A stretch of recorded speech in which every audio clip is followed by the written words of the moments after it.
Hi, I'm Erica with the Alameda String Academy, and we are going to do a tutorial on Minuet number 1, measures 9 through 16. This is the second tutorial on this of 3 tutorials focused on Minuet number 1.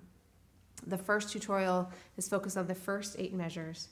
This tutorial will be focused on the middle 8 measures, and then we have the last tutorial, which is focused on the end of the song. And of course, as you play this, you're going to want to keep track of your road map, look for the first and second endings, the repeats, and enjoy yourself. So measure 9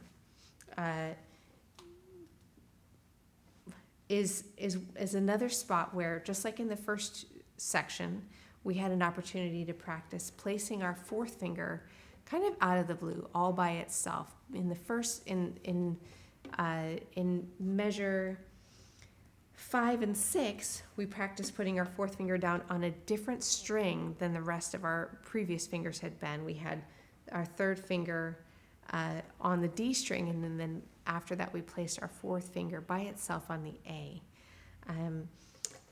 Measure 9 starts out with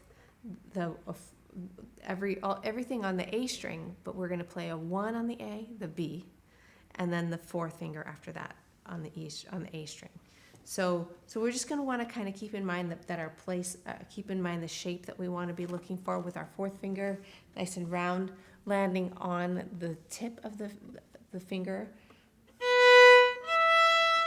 Okay, and we're really going to be listening for that E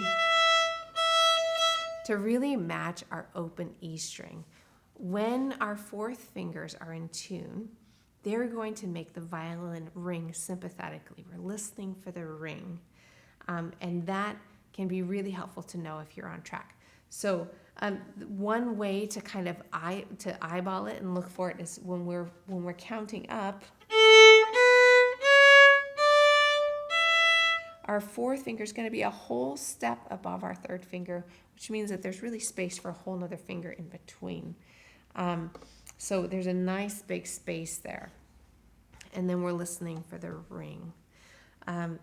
Now, the other part, we actually have one more kind of out of the blue reach for our 3rd finger. It's very similar to measures 5 and 6. Same exact finger pattern, but on a different string. This time on the E string, I'm starting at measure 13. Okay, so we're playing that same scale down to the 3rd finger, this time on the A string, and then what follows is the 4th finger by itself on the next string over on the E string. So we have another chance to kind of practice putting our 4th finger down independently on a new string. Keep your hand shape and hand frame in mind. Make sure that your fingers are nice and curved, feeling light and kind of easy, so that you can sort of kind of move very easily and smoothly through the scale going down, so that your 4th finger is in a nice flexible position to pop up on that new string.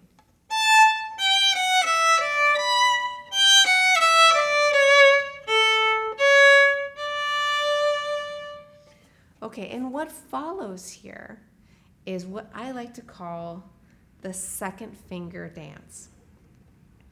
And the 2nd finger dance happens between this section and what we'll cover in the next tutorial. So keep an eye out for that as you practice. But for now, go ahead and look for the playthrough with me and the piano accompaniment just on this section here. And what we're going to do, since we're starting in the middle of the piece, is we're going to hear 4 measures of the piano playing before we start. And I think this is really helpful because you can get an idea of what the piano is playing, and you're really listening to it, getting to know the piano's part. The piano is your chamber music partner.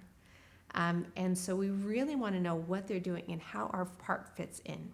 So we're going to hear 4 measures of them playing, and then the measure before it's time for us to start, I will count in with 1, 2, 3, and then we'll play.